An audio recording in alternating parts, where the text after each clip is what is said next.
श्री राधे कृष्णा। हमारे कान्हा जी के परिवार में आप सबका स्वागत है। आप सब सदा ही ठीक रहें, स्वस्थ रहें, प्रभु कृपा आप सब पर बनी रहे। आज हम फिर से कान्हा जी की एक अद्भुत लीला के साथ आए हैं, जो लीला बहुत ही भावुक है, बहुत ही भावुक कर देती है। इतनी सुंदर लीला शायद आज तक सुनी नहीं होगी। बहुत ही अनोखी और अद्भुत लीला है। ये लीला है दिल्ली की एक दीदी की, जो उत्तम नगर में रहती हैं।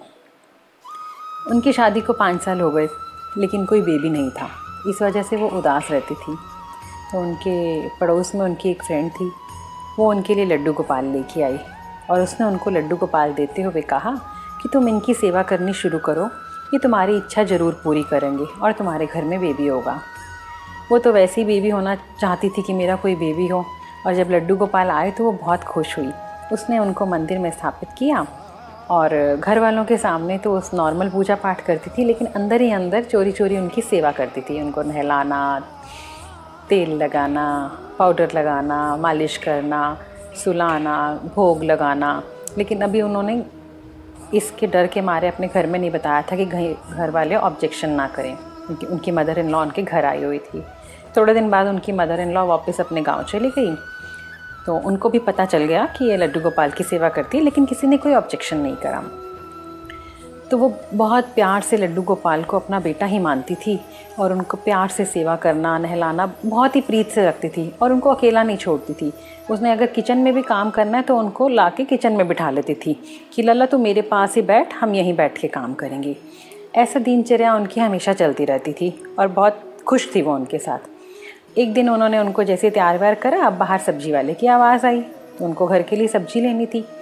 उन्होंने कान्हा जी को उठाया और बाहर बरामदे में कहीं पे बेड के ऊपर बिठा दिया और बोला कि लल्ला तू यहीं बैठ, मैं जाके बाहर से सब्जी लेके आती हूँ। वो बाहर सब्जी लेने चली गई। 2-3 लेडीज़ आवाज़ सुन के सब्जी वाले की वो भी आ गई, क्योंकि सबको सब्जी लेनी थी।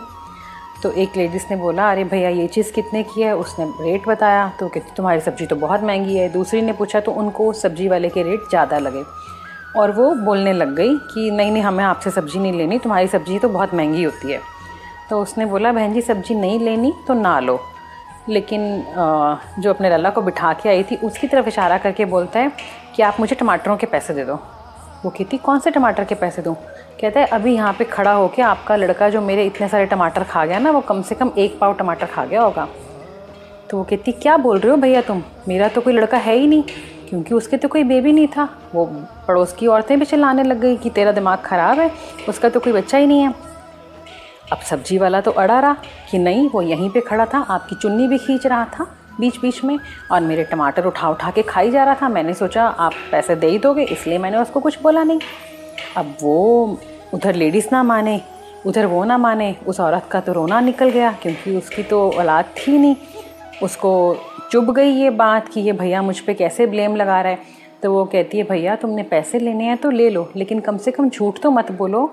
तो वो भी कसम खा के बोलने लग गया कि बहन जी मैं कोई झूठ नहीं बोल रहा, आपने सब्ज़ी नहीं लेनी तो ना लो, लेकिन मेरे टमाटर के पैसे दो, मैं क्यों अपने पैसे छोड़ूं। तो बाकी औरतों ने बोला अगर तुझे विश्वास नहीं है ना तो फिर सब्जी वाले ने बोला कि वो यहाँ पे टमाटर खा के गया और साथ में अभी मैंने उसको इस घर में जाते हुए देखा, आपके घर में।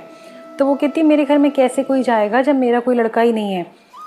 सब्जी वाला अड़ा रहा। तो बाकी लेडीज़ ने बोला ठीक है तू भैया चिल्ला मत, चल तू अंदर चल, हम तेरे को दिखाते हैं कि अंदर कोई है कि नहीं है। अब सब्जी वाले की भी ज़िद थी, उसको पैसे लेने थे अपने, वो भी तैयार हो गया अंदर जाने के लिए। सब लोग अंदर गए। अब जैसे ही सब लोग अंदर गए तो सबकी आंखें खुली की खुली रह गई जब वो कान्हा जी को बेड पे बिठा के आई थी। उन कान्हा जी के मुंह पे पूरे टमाटर लगे हुए और उनके आसपास 2-3 टमाटर फटे हुए पड़े, जैसे उन्होंने खा के रखे हों। वो सब देख के तो इतना उसकी आँखों में से आंसू की धारा बहनी शुरू हो गई। इतनी ज़बरदस्त वो रोई कि मैं बोल रही हूँ मेरा कोई है नहीं, कोई है नहीं। तो मतलब इतना बड़ा करिश्मा, इतना बड़ा चमत्कार, इतनी बड़ी लीला। उधर सब्जी वाले की भी आंखों में आंसू आ गए कि प्रभु किसी को नहीं दिखे और मुझे दर्शन दिया ठाकुर जी ने। वो तो निहाल हो गया, वो तो अपने भाग्य की सराहना करते नहीं थक रहा था। सबके पैरों के नीचे से जैसे ज़मीन निकल जाती है वैसे वाला माहौल बन गया। उस दृश्य को अगर हम अपनी आंखें बंद करके देखना चाहें तो हमें साक्षात दिखेगा। आप प्रयास करो कि आपको दिख रहा है कि कान्हा जी बैठे हुए हैं, आसपास टमाटर पड़े हैं, वो खा रहे हैं और सब भाव विभोर हुए पड़े हैं।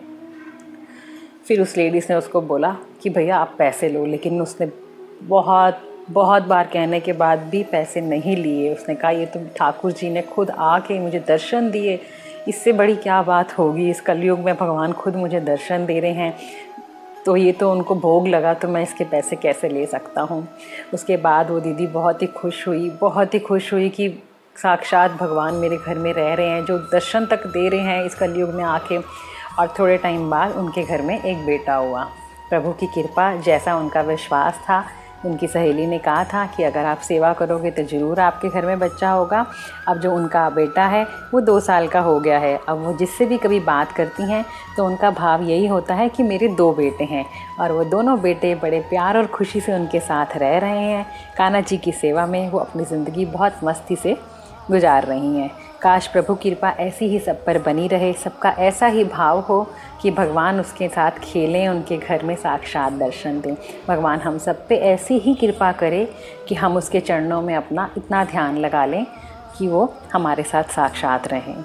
आशा करती हूँ आपको ये कथा बहुत अच्छी लगी होगी। इस कथा को ज़्यादा से ज़्यादा शेयर करें, लाइक करें और कमेंट ज़रूर करें। जय श्री राधे कृष्णा।